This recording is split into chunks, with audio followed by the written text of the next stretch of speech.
The purpose of this video is to emulate some of the functionality of the Memex that leads to the development of association trails.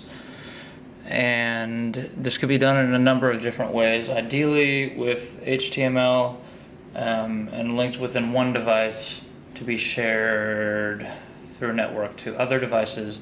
But for a user-friendly, very immediately accessible and applicable usage, I'm going to use a simplified form which uses Google Documents and the snipping tool, which comes standard on a lot of different devices. And this just allows you to take a screenshot. I can take a screenshot of anything and I can copy paste this. I can save it as a file.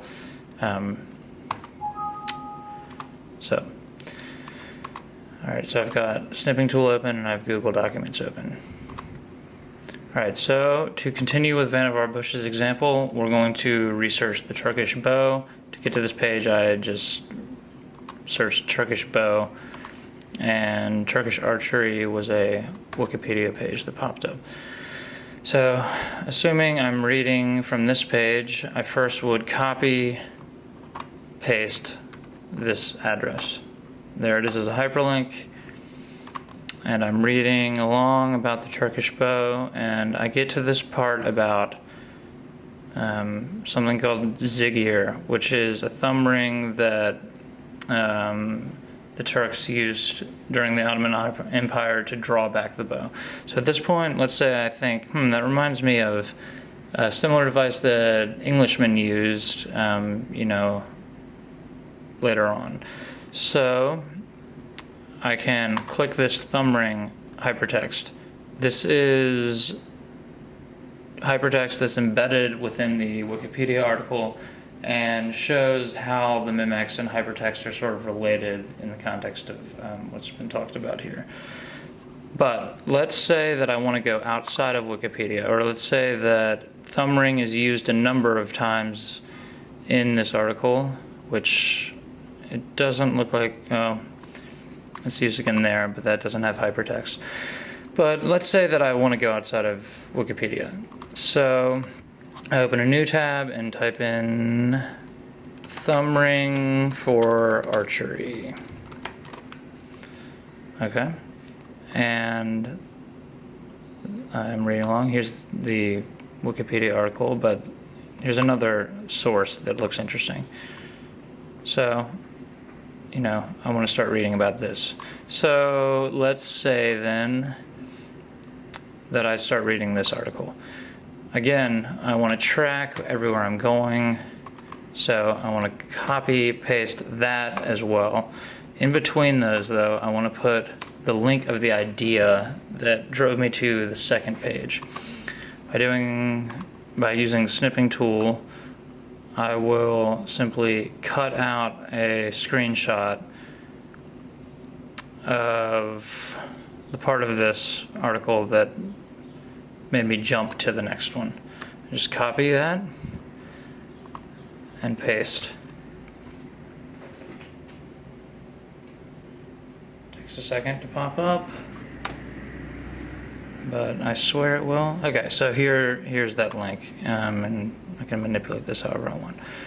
But at any rate, it's there, and it shows the concept that drove me to the second page. Not just that I was on the first page and I later went to the second page, but it actually, in this way, I've demonstrated this concept drove me to the other page. Say I'm reading, let's continue with the trail. Say I'm reading about this, and I'm reading along, and it's talking about, let's just take this snippet. With this system, I could pull, this is what the article says. With this system, I could pull 74 pounds at a 31 inches draw, and so on, blah, blah, blah. And for some reason, say I'm an absent-minded researcher. For some reason, this makes me think of, the standard weight of a female deer, 74 pounds. I don't know if that's true or not. I'm just going to go ahead and say I thought of that at this point. So again, I'm going to use the snipping tool and cut out the part of this article that made me think of that. And anyone following this trail would reach this point in the article, and hopefully they would be referencing the trail that I'm creating, and they would then get to this point. And if they wanted to follow my trail, they wouldn't have to. They can be making their own trail. They would follow my reference, and once they get to this point, they jump to the next page, which I've decided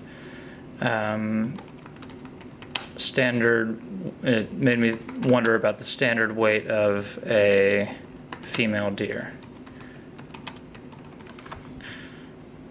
So I'm going to try to stay out of Wikipedia for this because a lot of that is linked together. So here's some actual information from National Geographic. So I'm clicking on that.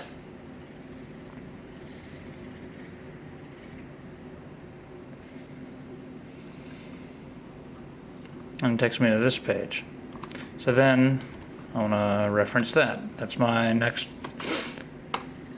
jump to and jumping off point. So here we have that. That's the next jump. So you can see here that this is I'm just using a combination of tools that are available on this laptop, and I've just repurposed them specifically for creating this association trail. So let's say I read that article, and that's it for now on my research of Turkish bows and the normal weight of female deer. Obviously, this could be much more easily done by somehow manipulating PDFs and using a small bit of fairly easy to learn code. But at any rate, this does show sort of my thought process.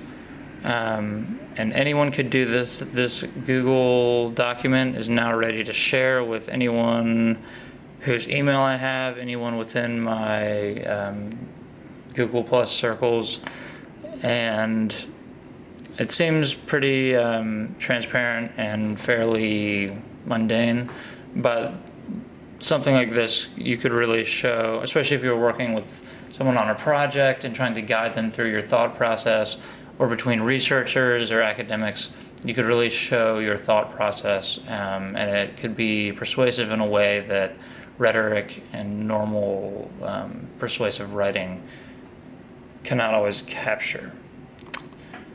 So there's an example of how to replicate the trail of association that the Memex affords.